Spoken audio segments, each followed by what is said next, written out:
There was a letter that many Israeli pilots are planning to publish.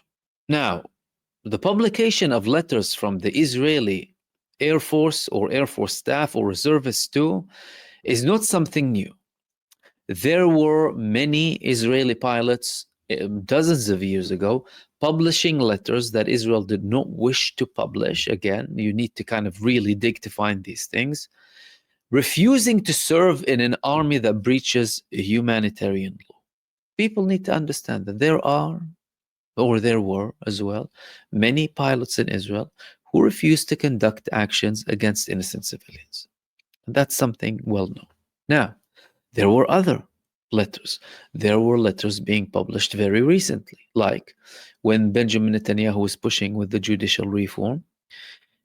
They said we can't serve in an army under a state that has no regard to international, to law, to the Supreme Court. We won't serve a dictatorship. That started to become problematic as well. Now the problem is, well, there are certain words in the letter that they're talking about here, and there's a certain tone that is harsher than what we have seen so far since the beginning of the genocide. So we're no longer talking about things to do with only, refusing to serve because of the judicial. There are big probabilities that this letter that is circulating and the signatories that are who are going ahead with this letter are having a more aggressive approach towards the Israeli government. And we're talking about very large numbers. This is leading the head of the Air Force, the Air Force commander, and the chief of staff to force people to apply pressure on them to stop this letter from being published. Take themselves out of this letter. Don't talk about it. Don't mention it. They are going outright in this letter against the war in Gaza and the problems that Benjamin Netanyahu is causing, alongside other important things, but the content hasn't been published altogether. And the Israeli army and Benjamin Netanyahu, they're trying to stop it now before these people publish it. But the problem is, it doesn't look like these people are going to stop. Now, if they go ahead and publish it, this is going to be something very dangerous for Israel internally and externally.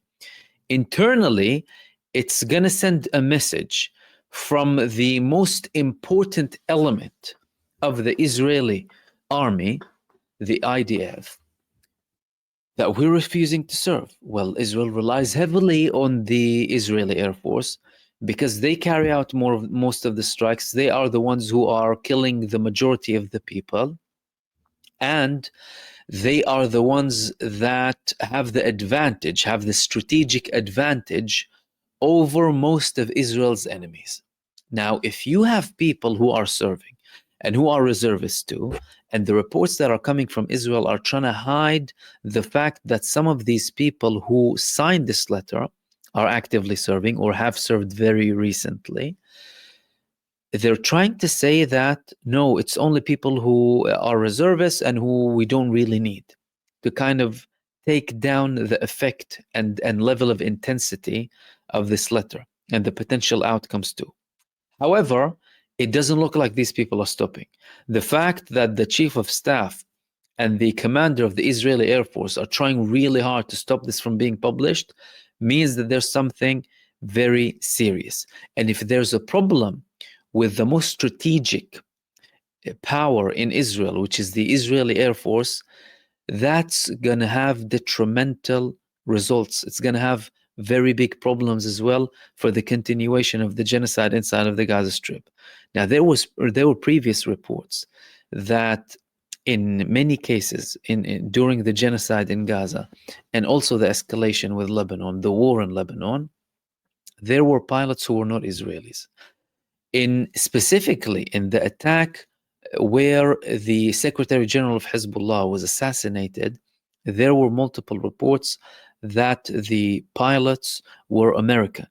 And now we even have in the UK a case going against 10 Britons 10 British people who served in the Israeli army, and now are action is being taken against them inside of the UK. So this means that, well, Israel had to resort to people from other countries too. And with regards to the Air Force, you can keep it more secret, because the Air Force, you're already talking about people whose identity is not released, and it's easy to bring some from, for example, from the United States or from other countries too. But internally on Israel, it's going to have very big problems, especially with the continued attacks against the Gaza Strip, and with any potential attack against either Lebanon or Iran or any other escalation. Because if you take a very big number of those pilots, you will become unable to conduct massive operations like the one that Israel conducted against Iran after True Promise 2, and like the one that Israel carried out against Yemen, or the two of them. In both cases, they had to take many fighter jets with them that required many pilots, lots of resources, and carry out these attacks. This is going to significantly harm Israel's capability, especially with the fact that you have over 50% refusal in Israel from the reservists to serve in Gaza, therefore leading Israel to have a campaign primarily focused on the innocent civilians of the Gaza Strip.